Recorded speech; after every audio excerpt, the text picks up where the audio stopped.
Welcome back to Mini English Tips. Today we are diving into something that, well, honestly terrifies a lot of people. Oh, absolutely. It's universally stressful. Right. We are doing a deep dive into mastering the English job interview. And to do this, we've gone through a massive stack of data, advice from career strategists, English communication coaches, professional interviewers, you name it. And the mission here is to extract this ultimate strategic formula. Because, as we'll see, succeeding in an English interview isn't just about having perfect grammar. Not at all. It's about the psychology, the preparation, and the very specific phrasing you bring into that room. Exactly. So picture this. You are sitting at a small sunlit cafe, maybe in Paris, or a noisy pub in London. You're chatting with locals, ordering drinks, just, laughing. Sounds lovely. It is. You're using your second language, and honestly, it feels great. The stakes are practically non-existent. If you mix up a verb tense, nobody cares. They just smile, hand you your coffee, and it's all about that human connection. Right, because that is the ideal environment for language use. Your brain is totally relaxed, your cortisol levels are low, and that actually allows your linguistic memory to function at its absolute best. But then you take that exact same brain and you carry it into a corporate boardroom for a job interview. The cafe just evaporates. It totally evaporates. The lights are sterile. You got 3 executives staring at you across this polished table. And suddenly, every single syllable you say feels like it's being weighed on a scale. Yeah, you aren't just communicating anymore. You are performing a high-wire act. Exactly. The cognitive load in that moment is just staggering. I mean, you're trying to recall complex vocabulary, project confidence, read the cultural dynamics of the room, and translate high-level business concepts all at the exact same time. It's a completely different sport than ordering a coffee. It really is. Which is exactly why we are tearing apart the mechanics of the English job interview today. Because after parsing through all this data, a really fascinating reality emerged. Oh, it's so interesting. You might think that being a non-native English speaker puts you at this permanent disadvantage. But mastering the hidden psychology of the interview, along with a few street-smart linguistic strategies, actually gives you a massive edge. It really does. An unprepared native speaker will almost always lose to a highly prepared, strategic, non-native speaker. Always. Because native speakers often rely entirely on just their fluency. They assume they can just, wing it. Right, they show up completely uncalibrated. But if you walk into that room understanding the concepts, the psychological triggers the interviewer is actually looking for, you control the narrative. So let's break down how you take that control. And it doesn't start with your resume. It starts with the energy you bring into the room the second that door opens. Yes, the warm-up phase. Right, the interview begins before anyone even asks a formal question. It starts during that super awkward phase of small talk. And a lot of candidates, especially from cultures where business is strictly transactional from minute one, they view small talk as a waste of time. Talking about the weather or the commute just feels silly to them. But in English-speaking corporate cultures, small talk is this critical calibration phase. Exactly. The interviewer is subconsciously assessing threat levels. I mean, they are often just as anxious as you are. They have their own work to do, and honestly, interviewing strangers is exhausting. So if you just give a tense one-word answer when they ask at the weekend, you are keeping the room's tension sky high. You've got to throw the ball back. Right, something simple like, the weekend was great, I finally got out to the park, how was yours? But it's not just the words, is it? The coaches we researched heavily emphasize the physical component here. Yes, your physical presence has to mirror the openness of that small talk. Executive coaches repeatedly highlight this concept of open body language. Like what, specifically? Specifically, keeping your hands visible and uncrossed. From an evolutionary psychology standpoint, showing your hands signals that you are unarmed and safe. Wow, unarmed and safe. Yeah. One behavioral expert even described the ideal seated posture as a metaphorical hug. A hug. Right, you are keeping your torso exposed and your arms relaxed, which triggers mirror neurons in the interviewer. If your body signals, I am relaxed and safe, their brain registers, oh, I can relax around this person. That is wild. You're literally lowering their blood pressure before you even pitch your skills. Exactly, it sets the whole stage. But eventually, the small talk ends and the real evaluation begins. And it almost always kicks off with the exact same dreaded prompt. Tell me about yourself. Tell me about yourself. The opening chess move. And it is where so many candidates instantly lose the board. Because they treat it like an autobiography. Yes. They start with where they grew up, where they went to high school, and eventually they just meander their way to the present day. Which is way too much information. Way too much. I like to look at this answer as a movie trailer. A good movie trailer doesn't give away the entire plot of the movie in chronological order. Then it would be boring. Right. It just gives you 2 minutes of the absolute best action sequences and emotional hooks to make you want to buy a ticket. You have a 1 to 3 minute window here to deliver a highly curated highlight reel of your professional history. And just like a good trailer, the ending is what sells the ticket. The data shows that the most successful candidates always close this answer by anchoring it to the present moment. How so? Well, you must end by explaining exactly why you are sitting in that specific chair today and how their company is the natural, inevitable next step in your career. You're connecting your past directly to their future. Wait, hold on. Let me push back on this a little. Sure. If the whole point of that small talk phase was to lower the tension and appear like a relatable, normal human being, why do all the coaches say to leave personal hobbies out of this answer? It's a fair question. Like, if I talk about my obsession with kayaking or baking sourdough bread, doesn't that make me more human? More memorable than just reciting my resume? It does make you memorable, but for the wrong reasons at the wrong time. This comes down to a concept called cognitive anchoring. Okay, break that down for me. So at minute 5 of the interview, they don't know if you are competent yet. You haven't proven your professional value. If you anchor your identity to kayaking before you anchor it to your expertise, you risk diluting your professional brand. Oh, I see. Yeah, they might walk away thinking, oh, the nice kayaker, instead of the brilliant data analyst who can fix our back-end issues. That makes perfect sense. You have to establish the professional foundation first. The sourdough bread can wait until I'm actually hired and chatting at the coffee machine. Exactly. Keep it professional first. Okay, so you've successfully managed the room's energy, you've delivered your professional movie trailer, and you've anchored your narrative to their company. But words are cheap. Very cheap. The interviewer's brain is now looking for evidence of your competence, which triggers the next phase, communicating your actual value. And this is where your specific English language choices become your greatest asset. When you are proving your value, you have to consciously upgrade your vocabulary. Give me a street smart tip for this. What's a common mistake? A lot of non-native speakers lean on generic intensifiers. They will say things like, I have a lot of experience, or I did a lot of work on that project. Which, sounds completely fine in casual conversation, but in a boardroom, it just lacks gravity. Right. The linguistic strategy here is to swap those weak phrases for formal, authoritative adjectives.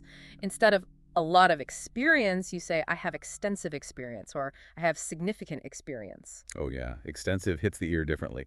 It's a subtle shift, but it carries a psychological weight that a lot simply doesn't. It sounds like you own the room. But there was another linguistic trick in the research that totally fascinated me, and it has to do with phrasal verbs. Oh, phrasal verbs are huge in business English. Right, things like saying you were carrying out a task, taking on a leadership role, bringing about a change, or stepping up during a crisis. The psychology behind phrasal verbs is actually brilliant. In English, non-native speakers often overcompensate by using highly formal Latin-based verbs because they think it sounds more professional. Like saying, I initiated an investigation into the matter. Exactly, which is grammatically perfect, but it sounds a bit robotic and overly academic. It sounds like a legal document, not a dynamic human employee. But if you say, I looked into the issue, or I stepped up to manage the crisis, you are using phrasal verbs. To a native English ear, phrasal verbs signal in-group status. In-group status, I like that. Yeah, they sound agile and operational. It shows you don't just know textbook English, you understand the actual rhythm of business English. So you have the authoritative adjectives and the agile phrasal verbs. But all this vocabulary only works if it's attached to a real track record. Right, which brings us to the behavioral testing phase. The famous, tell me about a time when... questions. Most of us know the basic STAR method for answering these, right? Situation, task, action, result. The classic framework. You set the scene, explain what your job was, describe what you specifically did, and share the outcome. But the executive coaches noted that non-native speakers routinely fail at this. They really do. And not because they don't have good stories, but because they completely abandon the result phase. Why does that happen? It's largely due to cognitive fatigue. By the time a candidate has mentally translated the complex situation, navigated the workplace dynamics of the task, and explained their actions, their brain is just tired. You just run out of gas. Exactly. They feel like they've talked enough, so they just trail off and stop speaking. It's like telling this incredibly elaborate, winding joke and just deciding to skip the punchline. That's a great way to put it. You leave the interviewer hanging in silence, wondering, okay, Yeah. so did the project succeed? Did the company burn down? What happened? And the result is the entire mechanism of your value. Without it, you are just describing activity, not achievement. You have to push through that cognitive fatigue and deliver the measurable impact. Measurable being the key word here. Yes. Don't just say the project was a success. Say, I reduced operating expenses by 12%, or we increased our client retention rate by 1/3. Numbers transcend language barriers. They instantly validate your competence. But let me play devil's advocate for a second. Go for it. If I'm listening to this and I'm, say, 22 years old applying for an entry-level job, or maybe I'm pivoting to a totally new industry, I haven't saved a global conglomerate millions of dollars. Right.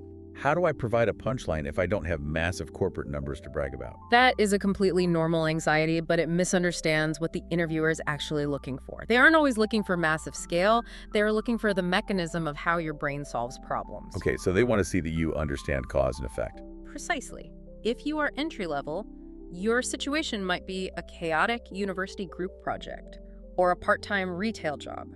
So the scale of the result doesn't matter as much as the logic behind it. Exactly. Your result could be, I reorganized the stockroom labeling system, which saved the shift supervisors about an hour of administrative work every week. Oh, that's really concrete. Or, I managed a frustrated customer by comping their dessert, resulting in them leaving a 5-star review instead of a 1-star review.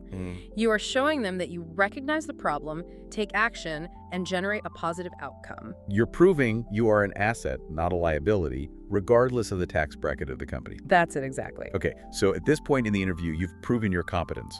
You've used your phrasal verbs, you've landed your star punchlines. The interviewer knows you can do the job. But you aren't safe yet. No, you are not. Because the interview now pivots from testing your hard skills to testing your emotional intelligence. And they do this by walking you straight into psychological traps. This is the absolute minefield of the interview. And the most famous trap is the weakness question. What is your greatest weakness? Oh, it is the absolute worst. It really is. And we have all heard that terrible cliche advice to offer a fake weakness. The humblebrag. Oh, please don't do that. Right. Oh, I'm just too much of a perfectionist, or I simply work too hard and care too much. Yeah. The consensus from the hiring managers and the data was unanimous. Do not ever do this. Interviewers despise the humble brag. It shows a lack of self-awareness and immediately makes you look evasive and untrustworthy. So you have to offer a genuine, real weakness. Yes, but there are guardrails. You must choose a weakness that is not a core competency required for the role. Right. If you are applying to be a data analyst, your weakness cannot be, I struggle with attention to numerical detail. That's just confessing to being terrible at the job. So what works? One coach in our research suggested admitting that you are highly opinionated and sometimes have to actively remind yourself to step back and let junior team members speak first. That's a great one. Or admitting you struggle with public speaking and stage fright. Because they are human flaws, not fatal professional flaws. Exactly. But just stating the weakness isn't enough.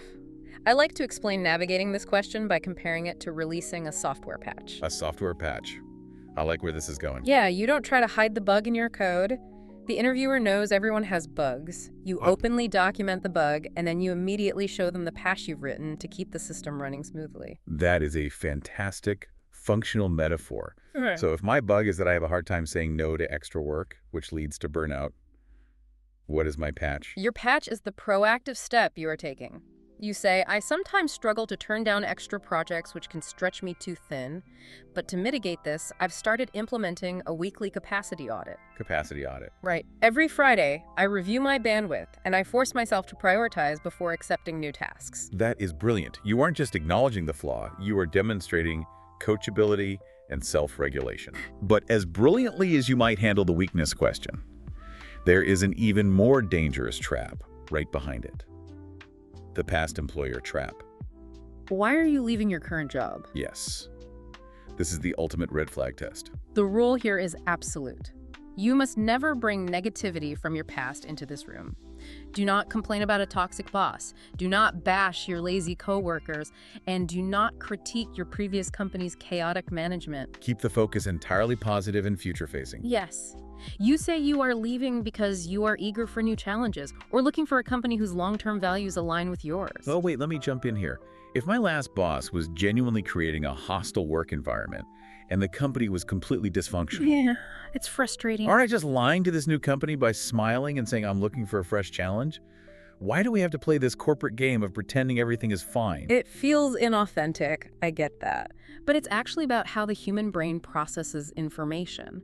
There is a psychological phenomenon called spontaneous trait transference. Spontaneous trait transfer. Yes. When you describe someone else's negative traits to a stranger, the stranger's brain subconsciously begins associating those exact negative traits with you. Wait, really? So if I say my old boss was manipulative and aggressive, The interviewer's brain subtly tags you as manipulative and aggressive. that is terrifying. It is, and on top of that, they don't have the context of your previous workplace. They don't know who the real problem was. By keeping your answer positive, you aren't lying. You are demonstrating professional boundary setting. So you are proving that you can process a difficult situation without letting the emotional baggage bleed into your next endeavor. Exactly. It shows maturity. That reframing changes everything. It's not a lie. It's a demonstration of emotional containment. Okay, so you've survived the psychological traps. You haven't transferred any toxic traits. Now, the interview is winding down. The final phase. Right, this is where you separate yourself from the rest of the pack and take total control of the room. And taking control starts with a statistic that totally blew my mind when we were reviewing the data. Oh, I know the one you're talking about. According to the research, 95% of candidates do not read the job description carefully before their interview. 95%. That means simply doing the bare minimum of reading the document makes you a top 5% candidate. It's staggering. So you use that to your advantage. You proactively weave specific details from the job description into your final answers. Give me an example of how that sounds. You say, I noticed in the job description that this role focuses heavily on cross-departmental collaboration, which perfectly aligns with the matrix management style I used last year. Oh, that's good. It proves you're engaged with their actual needs, not just blasting out a generic resume. Right. And if you really want to leverage their actual needs, we have to talk about the most aggressive high-reward strategy we uncovered. The 30, 60, 90-day plan. This is a game changer. This is where you bring a physical, printed plan of action for your first 3 months on the job, and you literally slide it across the table at the end of the interview. It is an incredibly powerful psychological tool. It utilizes the endowment effect. Endowment effect. Yeah, by showing them a concrete plan of what you will do in month 1, month 2, and month 3, you force their brain to stop evaluating you as a hypothetical candidate. They start visualizing you as an actual employee who already works there. You become a reality. But I have to ask, if I am listening to this, and English is my second language, the idea of walking into a room of native-speaking executives and sliding a 90-day manifesto across the desk feels wildly intimidating. It takes confidence, for sure. How do I pull that off without sounding arrogant? Like, I think I know how to run their company better than they do. The secret is entirely in the framing.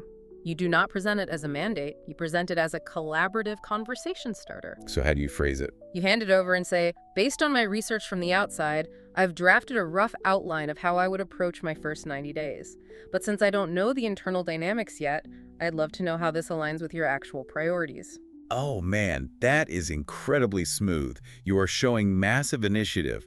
But by asking for their feedback, you remain humble and coachable. You're inviting them to co-author the plan with you. Exactly. Which leads perfectly into the ultimate closing sequence.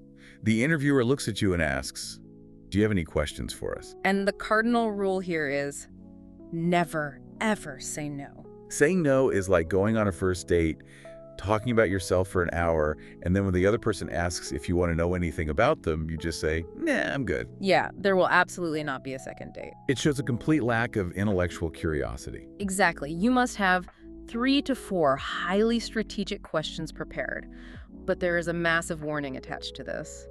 Do not ask questions that can be easily answered by a quick glance at their website. Right. Do not ask. So, what are your company's core products? Because that instantly destroys the top 5% credibility you just built by reading the job description.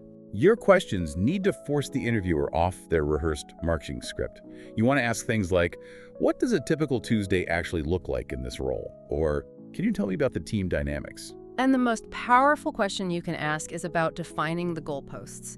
You ask, if you hire me, what does success in this role look like 12 months from now? Wow. It forces them to articulate their exact expectations, which gives you the ultimate roadmap if you take the job. It's such a commanding way to end the conversation. So we're at the 3-minute wrap-up mark. Let's pull all of this together. We started this deep dive looking at the terrifying prospect of interviewing in a second language. But we've seen that it is actually a highly structured game that you can win with preparation. Absolutely. To recap the core concepts, you start by utilizing open body language to lower the room's cortisol. You deliver a curated, forward-facing narrative for "tell me about yourself." And you swap generic words for authoritative adjectives and agile phrasal verbs. And from a practical standpoint, you ensure your STAR method stories actually land the punchline by delivering measurable results. You navigate the psychological minefield by providing a real weakness with a functional software patch, and you avoid spontaneous trait transference by never bad-mouthing past employers. And finally, you take control of the closing moments. You read the job description, you trigger the endowment effect with a collaborative 30, 60, 90-day plan, and you ask questions that force them to define the reality of the role. By executing this playbook, you aren't just hoping your English holds up, you are operating on a strategic level that most native speakers don't even know exists. Well said. And to all of you listening, if you want to keep mastering these communication strategies, be sure to like this video, subscribe to the Mini English Tips channel, and please leave a comment sharing your thoughts on today's theme. We'd love to hear from you. But before we completely sign off, there's one final critical thought I want to leave you with. We have spent this entire time talking about how you can prove your worth to the company. But an interview is a two-way street. It really is. When you reach that final phase and you are asking them questions, what red flags should you be looking for in their answers? That's a vital perspective shift. You are evaluating them just as hard as they are evaluating you. If you ask what success looks like in 12 months and they can't give you a clear answer, that means you are walking into a job with moving goalposts. If they speak negatively about the person who held the role before you, they are failing their own emotional intelligence test. Exactly. You have to know when to walk away. Because remember, the mindset we established today, you aren't just trying to survive an English test in a boardroom, you are an asset. You are a highly prepared problem solver. You don't just want to see it at the table, you want to make sure the table isn't fundamentally broken before you sit down. Thanks for joining us, and we'll see you next time.